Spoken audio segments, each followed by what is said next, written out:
تو یاد رکھیں جس ملک میں آپ رہتے ہیں اس ملک کے اعتبار سے آپ نے روزہ رکھنا ہے۔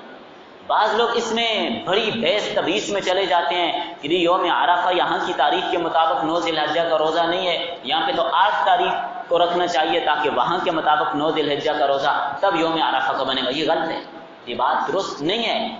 پھر میں سوال کروں گا، جو یوم النحر کے جو فضائل حدیث میں آتے ہیں 10 ذی الحجہ کے، تو کیا خیال ہے آپ 10 ذی الحجہ یہاں پر جب 11 ہوتی ہے تو سعودیہ میں 10 ہوتی ہے، آپ یہاں پر کر لیا کریں نا قربانی۔ یہاں پر تو 9 ہوتی ہے اور وہاں پہ 10 ہوتی ہے، تو آپ ایک دن کر لیا کریں، پہلے قربانی ہو جائے گی۔ آپ 9 کو قربانی کر بیٹھیں جی، آج وہاں پر تو 10 ہے، ہم تو وہاں کی ترتیب سے چلیں گے۔ نہیں بھائی، جہاں آپ رہتے ہیں آپ اس ملک کے حساب سے چلنا ہے۔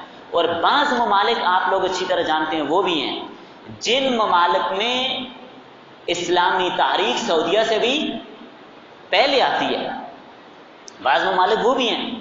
اب فرض کریں کسی ملک میں اگر اسلامی تاریخ سعودیہ سے ایک دن پہلے ہے، تو اب اگر اس ملک میں 10 ذی الحجہ کو عید ہو رہی ہے اور سعودیہ میں وہ عرفہ کا دن ہے، اب وہ کہتی ہم نے تو آج روزہ رکھنا ہے، وہ عید والے دن روزہ رکھنا پڑے گا۔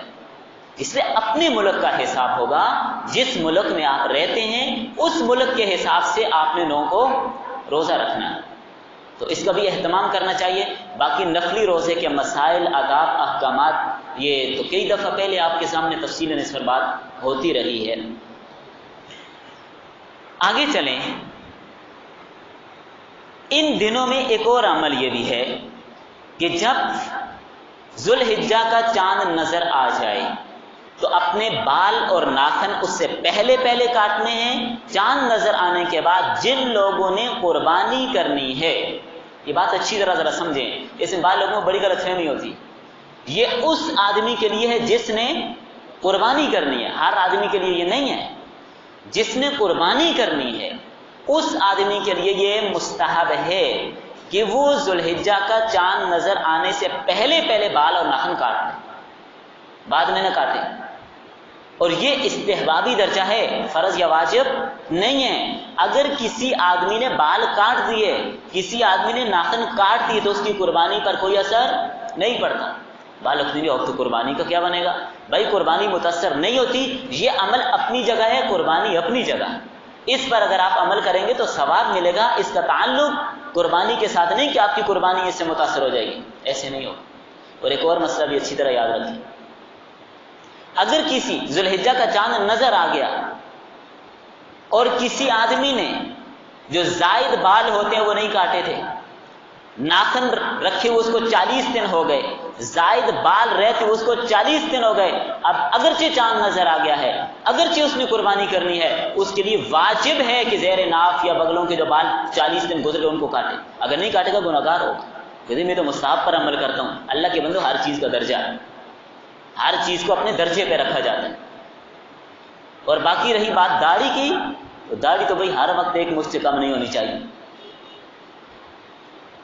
وہ تو ہر وقت ایک مشت سے کم نہیں ہونی چاہیے۔ تو یہ چند مسائل احکامات اس کے حوالے سے میں نے بتائے، باقی تکبیرات تشریق کو تفصیلاً انشاءاللہ آئندہ نشست میں عرض کروں گا۔ قربانی کے وجوب کے حوالے سے پہلی بات یہ سمجھیں کہ قربانی کے لیے وقت بھی متعین ہے، دن بھی متعین ہے۔ اب اس سے ہٹ کر اگر کوئی آدمی قربانی کرے گا تو قربانی نہیں ہوگی۔ اور ایک بات یہ بھی یاد رکھیں، بعض لوگ یہاں پر بھی غلط فہمی کا شکار بھی ہیں، بلکہ میں یہ کہوں گا تو کچھ تو غلط فہمی کا شکار نہیں بلکہ شرارت کرتے ہیں۔ وہ کیا کہتے ہیں کہ جی قربانی کرنے کے بجائے صدقہ کر دیا جائے، اور ابھی چونکہ لاک ڈاؤن رہا ہے، لوگوں پر غربت زیادہ ہے، تو لہذا قربانی کے بجائے کیا کر دینا چاہیے؟ صدقہ کر دینا چاہیے۔ جو لاکھ روپیہ 50,000 روپیہ آپ نے قربانی پہ لگانا ہے وہ اٹھا کر کسی غریب مسکین کو دے دیں، کسی بیوہ کو دے دیں، کسی یتیم کو دے دیں، قربانی نہ کریں، آپ کو ثواب مل جائے گا۔ نہیں بھائی، یہ آپ کو کسی نے غلط سبق پڑھایا ہے، یہ آپ کے پیچھے کوئی اور بول رہا ہے۔ قربانی کے دنوں میں قربانی کا جو اصل مقصد خون بہا ہے، اس سے ہٹ کر اگر آپ لاکھوں روپیے بھی خرچ کر رہے ہیں نا، قربانی والا واجب آپ سے ساقط نہیں ہوگا۔ ایک آدمی کہتے نہیں میرے اوپر نماز فرض ہے، چلو روزانہ 5 وقت نماز نہیں پڑھتا، میں روزہ رکھ لیتا ہوں۔ بھائی ہر کام اپنی اپنی جگہ، نماز کی جگہ روزہ نہیں، روزے کی جگہ نماز نہیں۔ تو جو قربانی ہے اس میں لازم ہے خون بہانا۔ اب خون بہانے کے بغیر اگر محض آپ رقم صدقہ کرتے ہیں، اس سے آپ کی قربانی ادا نہیں ہوگی۔ کبھی کہتے ہیں جی آن لائن ہم سلسلہ شروع کر رہے ہیں، کبھی کہتے ہیں فلاں کو پیسے دے دیں، فلاں کو پیسے دے دیں۔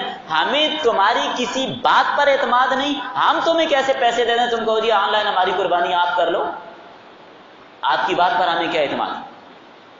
خدا کے لیے اپنا پیسہ مت ضائع کیجئے کسی کو آن لائن پیسے دے کر قربانی کے لیے، خود اپنی قربانی کریں۔ وہ سعودیہ والے اور ہیں جن کو آپ پہلے پیسے جمع کروا دیتے ہیں، وہ قربانی کر دیتے ہیں۔ یہ وہ والے نہیں ہیں بھائی کہ آپ سے پیسے لے کر جب پیسوں پر نظر پڑے گی سب پھر پیٹ کے اندر، کوئی قربانی نہیں۔ آپ کو دھوکہ دے دیا جائے گا کہ آن لائن ہم نے قربانی بھی کر دی، ہم نے غریبوں میں گوشت بھی تقسیم کیا، وہ اللہ جانے جنات میں تقسیم کیا یا کہاں کیا، یہ پھر وہ جانتے ہیں۔ تو اپنی قربانی آپ نے خود کرنی ہے، کوئی آن لائن شائن والے شوشوں میں آپ نے نہیں آنا۔ ہر کام آن لائن نہیں ہوتا، تھوڑے دنوں بعد انہوں نے اور شوشے چھوڑ دینے، جی آج کے لیے جانے کی ضرورت بھی نہیں، آن لائن کر لو ادھر ہی۔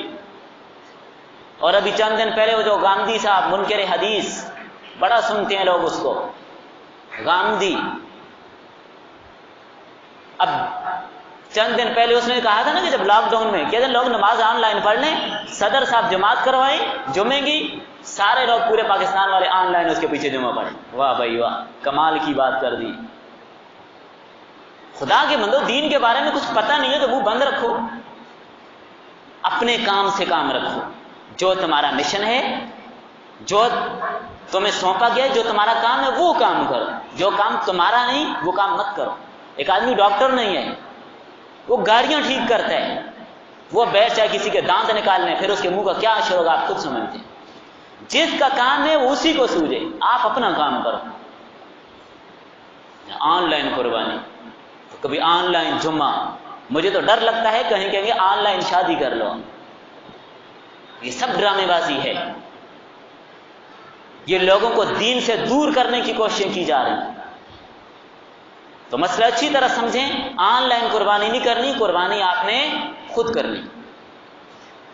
اور دوسری بات سمجھ لیجئے کہ قربانی پر بعض لوگ یہ شور مچاتے ہیں کہ جی اقتصادیات متاثر ہوتے ہیں، فلاں ہوتے ہیں، یہ ہوتا ہے وہ ہوتا ہے۔ انہی لوگوں سے پوچھیں کہ جب قربانی کی باری آتی ہے، آپ کو یہ بات ذہن میں بیٹھ جاتی ہے کہ قربانی کرنے سے لاکھوں روپیہ ضائع ہو جاتا ہے معاذ اللہ، وہ اس وقت تم کہاں ہوتے ہو جب تم قومی خزانہ کرکٹ کے جوئے پر لگ رہا ہوتا ہے، جب کروڑوں وہاں پہ لگ رہا ہوتا، اس وقت تمہیں غریب یاد نہیں آتے، اس وقت تمہیں اقتصادی حالت ملک کی یاد نہیں آتی، اس وقت تمہیں ملک کی معیشت سے نابین ہو جاتے ہو، جس وقت پتنگ بازی ہو رہی ہوتی ہے، بسنت ہو رہی ہوتی ہے، تمہارے جو غیر مسلموں والے تہوار ہو رہے ہوتے ہیں، فضول رسومات شادیوں میں ہو رہی ہوتی ہیں، وہ بات تمہیں یاد نہیں آتی۔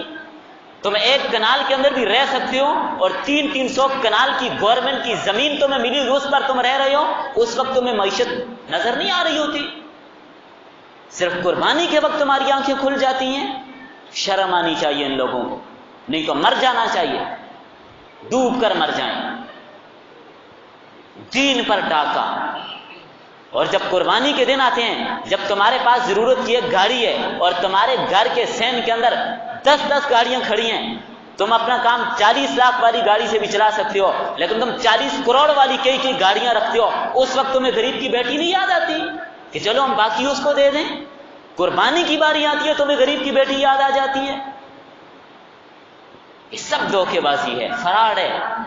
ایک فریضے کو لوگوں کو اس سے دور کرنے کی خاطر یہ پروپیگنڈے چھوڑے جاتے ہیں، اور یہ سارا پیچھے لبرل طبقے کے اس کے پیچھے پورا ہاتھ ہے۔ یہ جب یہ بول رہے ہوتے ہیں نا، یہ نہیں بول رہے ہوتے، پیچھے کوئی اور بول رہا ہوتا، آپ سمجھتے ہیں اچھی طرح سے اس بات کو۔ تو ہر طرف سے دین پر ڈاکہ ڈالنے کی کوشش۔ اور یاد رکھیں، اللہ تعالیٰ نے جس چیز کا خرچ زیادہ رکھا ہے اس کو عام بھی کر دیا ہے۔ پانی کا خرچ استعمال زیادہ ہے، اللہ نے اس کو عام کر دیا ہے۔ اگر کوئی آدمی کہے جی پانی ہم استعمال نہیں کرتے، اس کنویں سے اگر ہم پانی استعمال کریں گے تو پانی کیا ہوگا؟ ختم ہو جائے گا، اب اس کنویں کو بند کریں، تالا لگا کے چھوڑ دیں، جب آپ نے اس کنویں سے پانی استعمال نہیں کرنا، کہ ہم پانی استعمال کریں گے تو پانی ختم ہو جائے گا۔ اب میں آپ سے پوچھتا ہوں، پانی استعمال ہوتا رہے گا تو زیادہ ہوگا یا تو بند ہوگا تو زیادہ ہوگا؟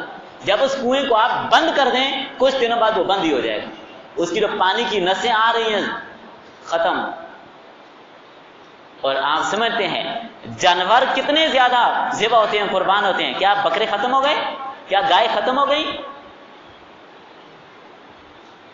اور اس سے ہٹ کر آپ دیکھیں کتے، ایک ایک کتیا ایک ایک وقت میں 10 بچے دیتی ہے۔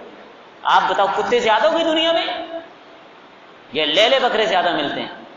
حالانکہ کتوں کو استعمال تو کوئی نہیں کرتا بھائی، وہ چائنا والے کرتے ہیں، یہاں پاکستان میں تو نہیں استعمال ہوتے، لیکن ان کی تعداد دیکھیں، اور باقی جو جانور اللہ کی راہ میں قربان ہوتے ہیں ان کی تعداد دیکھیں آپ، کس کی تعداد زیادہ ہے؟ جس چیز کا استعمال زیادہ ہے اللہ نے اس کو وافر کر دیا۔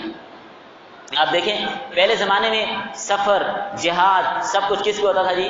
گھوڑوں پہ۔ آج کل گھوڑوں کی جگہ کیا آ گئی؟ گاڑیاں آ گئیں، بسیں، کاریں، ٹرین، جہاز، یہ چیزیں آ گئیں۔ تو کیا خیال ہے اب گھوڑوں کا استعمال نہیں ہے، تو اس کا مطلب تو یہ کہ اب گھوڑے اتنے زیادہ ہونے چاہیے تھے کہ قدم رکھنے کی جگہ بھی نہیں تھی، گھوڑے ہی گھوڑے ہوتے، لیکن جب ان کے استعمال ختم ہوا گھوڑے بھی ناپید ہو گئے، کم ہو گئے۔ یہ فارمی مرغیاں روزانہ کتنی کٹتی ہیں؟ لاکھوں میں، ختم ہو گئی ہیں۔ یہ جس چیز کے استعمال زیادہ ہے اللہ نے اس کو وافر کر دیا۔ تو یہ مت ڈریں کہ جانور ذبح کرنے سے ختم ہو گئے، بھائی لاکھوں جانور ہر سال کرتے ہیں، صرف ایک ملک میں نہیں، باقی ممالک کو بھی دیکھیں تو کروڑوں کی تعداد میں جانور ذبح ہوتے ہیں، ختم ہو گئے جانور، اللہ اور بڑھا دیتا ہے۔ تو یہ فکر آپ نہ کیا کریں۔ اچھا چلیں اگلی بات سمجھیں، قربانی کس پر واجب ہے؟ قربانی کس پر واجب ہے؟ نمبر 1 قربانی اس آدمی پر واجب ہے جو مسلمان ہو۔ نمبر 2 آزاد ہو۔ نمبر 3 مقیم ہو۔ نمبر 4 صاحب نصاب ہو۔ نمبر 5 بالغ ہو۔ البتہ بعض فقہا یہ فرماتے ہیں کہ نابالغ اگر صاحب نصاب ہے تو اس پر بھی قربانی واجب ہے، لیکن حنفیہ کے نزدیک نابالغ اگرچہ صاحب نصاب ہے لیکن اس پر قربانی واجب نہیں ہے۔ نابالغ اگرچہ صاحب نصاب، بعض بات ہوتا ہے نابالغ کے پاس پیسے ہوتے ہیں لیکن اس پر قربانی واجب نہیں ہے، چونکہ شرعی احکامات کا مکلف نابالغ نہیں ہوتا۔ اور اگر بالفرض نابالغ کی طرف سے اس کا باپ قربانی کر دیتا ہے تو اچھی بات ہے، اگر وہ صاحب استطاعت ہے تو نابالغ کی طرف سے اس کا والد قربانی کر دے تو نفلی قربانی ہو۔ اور اگر نابالغ کے اپنے پیسے موجود ہیں، ان پیسوں کی قربانی باپ نے کی ہے، نابالغ کے پیسوں کی، بات سمجھیں۔ اب یہ نابالغ کی طرف سے نفلی قربانی ہو جائے گی، لیکن اس قربانی کا گوشت نہ تو آپ تقسیم کر سکتے ہیں نہ تو آپ کھا سکتے ہیں، یہ نابالغ سے آپ خود ہی کھائیں اور خود جو کرتے ہیں کریں۔ اس کے پیسے ہیں، اس کے پیسوں میں اس کی اجازت سے بھی آپ تصرف نہیں کر سکتے۔ ہاں اس کا حل یہ ہے کہ وہ سارا گوشت ظاہر نہیں کھا سکتا، اس کا حل پھر یہ ہوگا اس کو اس کا کچھ عوض دے دیا جائے، اور عوض بھی ایسی چیز جو پیسوں کی صورت میں نہ ہو، کچھ رہنے والی چیز، استعمال والی چیز، مثلا اس کو کپڑے خرید کے دے دیں، اس کو جوتے خرید کے دے دیں، اس کی قیمت کے عوض یا کوئی اور چیز اس کو دلوا دیں، اور گوشت پھر خود استعمال کر لیں یا کسی کو دے دیں، یہ اس کا حل ہے۔ تو قربانی کے ایام جو ہیں کتنے بھائی؟ 3 ایام، 10، 11، 12 قربانی کے 3 دن ہیں، 10 ذو الحجہ، 11 ذو الحجہ اور 12 ذو الحجہ۔ جمہور کے نزدیک، جمہور ائمہ کے نزدیک، جمہور صحابہ کے نزدیک، جو صحیح دلائل سے جو بات ثابت ہے، قربانی کے 3 دن۔ امام مالک، امام احمد بن حنبل اور امام ابو حنیفہ رحمہ اللہ، ان حضرات کے نزدیک قربانی کے 3 ہی دن۔ سعودیہ کے جو ائمہ ہیں ان سے آپ پوچھ لیں، قربانی کے 3 دن ہیں۔ حضرت عبداللہ بن عمر رضی اللہ تعالیٰ عنہ کی روایت موطا امام مالک میں موجود ہے کہ قربانی کے عید کے بعد 2 دن ہے، تو عید کے بعد 2 دن کل کتنے ہوئے؟ ایک عید والا 2 بعد میں 3 ہو گئے۔ حضرت نافع کی روایت، حضرت قتادہ کی روایت، حضرت انس کی روایت کہ قربانی کے کتنے دن ہیں؟ 3 دن ہیں۔ اور اسی طرح غالباً مائز بن مالک فرماتے ہیں کہ میرے والد نے قربانی کے لیے 2 جانور خریدے، گم ہو گئے۔ حضرت عمر رضی اللہ عنہ سے تذکرہ کیا کہ میرے جانور گم ہو گئے، تو حضرت عمر رضی اللہ عنہ نے فرمایا کہ بھائی 10، 11، 12 یہ 3 دن آپ ان کے انتظار کرو، چونکہ قربانی کے یہ 3 دن ہیں، اور اگر آخری دن تک یہ جانور نہ ملیں تو پھر آخری دن یعنی تیسرے دن اور جانور خرید کر قربانی کر دینا۔ کیا معلوم اس بات سے؟ قربانی کے 3 دن ہیں، اور احتیاط کا تقاضا بھی ہے کہ قربانی کے 3 دن ہیں۔ تو 10 ذی الحجہ کو سورج صبح طلوع ہونے کے بعد، 10 ذی الحجہ کو طلوع فجر کے بعد، 12 ذی الحجہ کے غروب آفتاب تک قربانی کا وقت ہے۔ اس دوران اگر قربانی کر لی تو قربانی ہوگی. اور اسی دوران، یہ جو دورانیہ ہے، اس دوران اگر کوئی کافر ان 3 دنوں میں مسلمان ہو گیا اور وہ صاحب نصاب بھی ہے، اس پر قربانی واجب ہوگی. نابالغ بالغ ہو گئے ان 3 دنوں میں، صاحب نصاب ہے، قربانی واجب ہوگی. اور اگر ایک آدمی غریب ہے ان 3 دنوں میں، یعنی 12 ذو الحجہ کا سورج غروب ہونے سے پہلے وہ صاحب نصاب ہو گیا، اس پر بھی قربانی واجب ہوگی. یہ 3 دنوں میں صاحب نصاب ہو گیا یا آخری سورج غروب ہونے سے پہلے اس کے پاس پیسے آ گئے، صاحب نصاب ہو گئے، اس پر قربانی واجب ہو گئی. کچھ غلط فہمیاں ہیں لوگوں میں بہت زیادہ، وہ آگے چل کر انشاءاللہ میں ذکر کروں گا، کیونکہ موضوع ہی بڑا طویل ہے، بات سمجھیں اچھی طرح سے. میں نے ذکر کیا کہ قربانی کس پر واجب ہے، وہ میں نے بتا دیا شرائط کیا ہیں. ابھی سمجھے صاحب نصاب کون ہوتا ہے. قربانی کے لیے نصاب صدقہ فطر والا ہے، زکوٰۃ والا نہیں ہے. یہ لوگوں کو غلط فہمی ہوتی ہے، اور بھی 8-10 غلط فہمیاں ہیں، وہ آگے بات ہوگی. آج صرف اسی پر بات کرتے ہیں.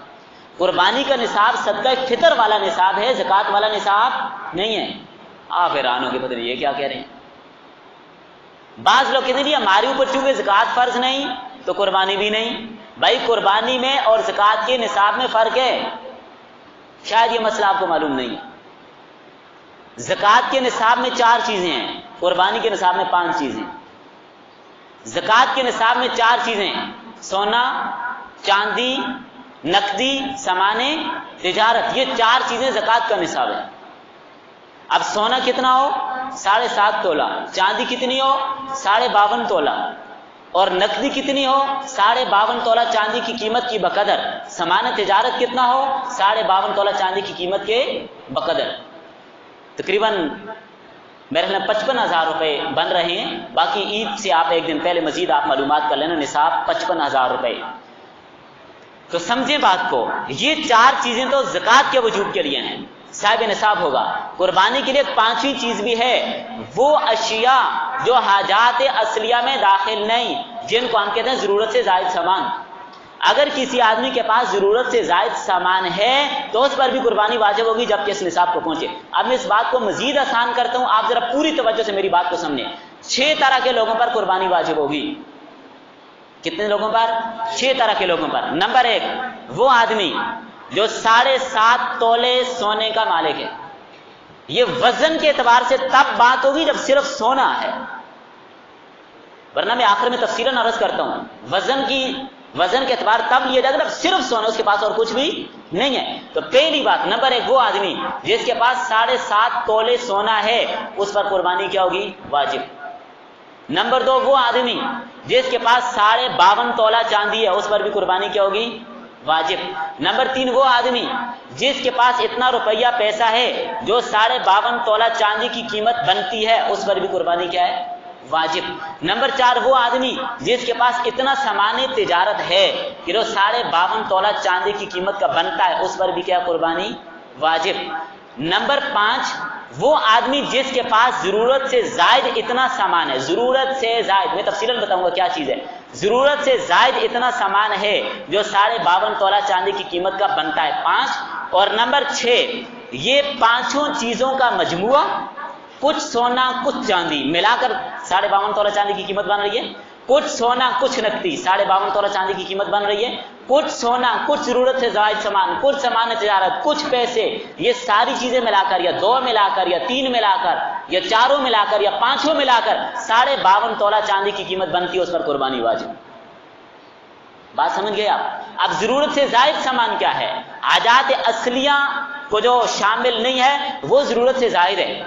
سال بھر میں جو چیز آپ کبھی استعمال نہیں کرتے، حاجات اصلیہ میں وہ نہیں آ رہی، وہ ضرورت سے زائد ہے.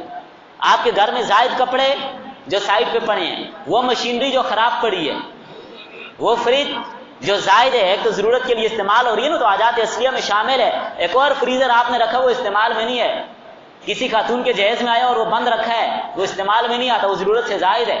اب اس کی لگائیں قیمت، اگر اسی کی اپنی قیمت 55,000 بن رہی ہے، یا اس کے ساتھ اور سامان ملا کر قیمت اتنی بنی ہے، قربانی لازم ہوگی. یا کچھ کپڑے ہیں، یہ جو خواتین کو شادی کے موقع پر جو لہنگے پہنائے جاتے ہیں بھائی 2-2 لاکھ کے، وہ سنبھال کے رکھے ہوتے ہیں، وہ ضرورت سے زائد ہوتے ہیں، سال میں ایک بار بھی نہیں پہنتی. جس خاتون کے پاس 55,000 سے زائد قیمت کے کپڑے پڑے، اس پر قربانی واجب.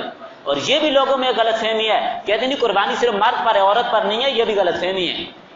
عورت اگر صاحب نصاب ہے اس پر بھی قربانی ہے۔